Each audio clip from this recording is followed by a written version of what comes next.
philosophers had developed a lot of very sophisticated ways of thinking about the mind, namely that there must be elementary bits of knowledge, sort of primitive something or others, that concepts were rules, that we had representations in our minds of the world, and we made inferences from those representations of the world, and that's how we came to behave intelligently and understand things. Now, there wasn't any particular place in that for consciousness, but they didn't care. They were trying to make computers at that point that just could behave intelligently. And what was interesting was that whereas they came to my class and said, you know, you philosophers have wasted your time for 2,000 years, once I saw what they were writing, reading Newell and Simon at Rand, I discovered they had inherited the whole philosophical story. The philosophers like Descartes believed in atomic ideas and Hume and so forth. Kant said that concepts were rules. Husserl said that concepts were formal rules and hierarchies of rules, all sounding very AI-like. Every one of these people since Descartes believed that we had internal mental representations of the world, and they bought all that and they turned it into a research program. At the very same time, it was about 1957, that Wittgenstein published The Logical Investigations, where he was destroying that whole view, which was his own previous view in something called the Tractatus. And Heidegger had already destroyed the whole Cartesian thing in 1927 in Being and Time. And since I was teaching those guys, I knew that the AI people had inherited a lemon. They had taken over in their research program a 2,000-year failure. And so I just said, okay, you guys are just behind the times. You're going to discover that this doesn't work. And they finally did.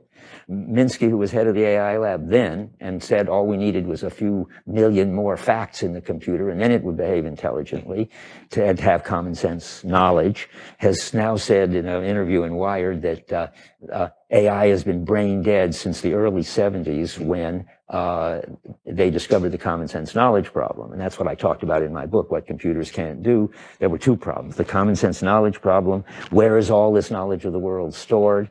And I said, well, if Heidegger's right, it's not stored in the mind, it's stored out there in the world. And the proof is that you've got something called the frame problem, you guys, that you are sort of repressing, which is if something changes, like, say, I get up and walk over there, how much in my representation of the situation in the computer has to change? Well, my shadow has to go with me and my feet go with me, but most of the stuff over there doesn't go at all, doesn't change. But they couldn't deal with that.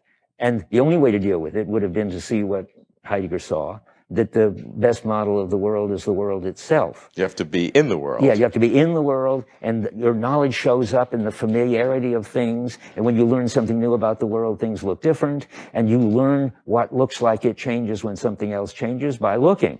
And now, and what happened was the AI people doing what's called symbolic information processing, which is the philosophical approach to the mind, failed.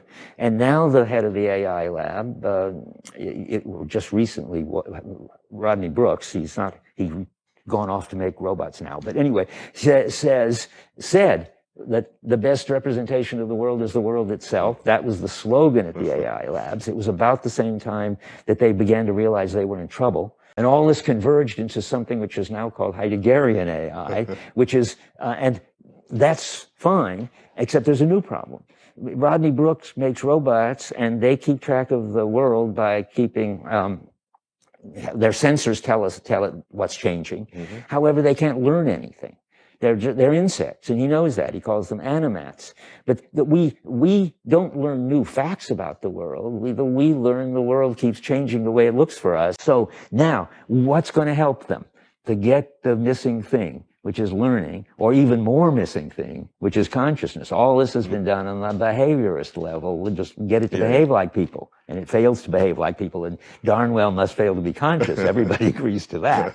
So what would it take? Well, the latest idea, which sounds to me like sheer madness and desperation, is to say, well, computer chips get more and more and more powerful, and once they get powerful enough so that there's as many bits on them as there are stored in the brain, then we'll be able to do this. for one thing, that's been an old story. As AI was failing and going down and down, the computer chips were getting cheaper and faster and more condensed. And they kept saying, well, we're having trouble now, but the next generation of computer chips is going to save us. And it never saved them. They just kept getting worse, and the computer chips kept getting better.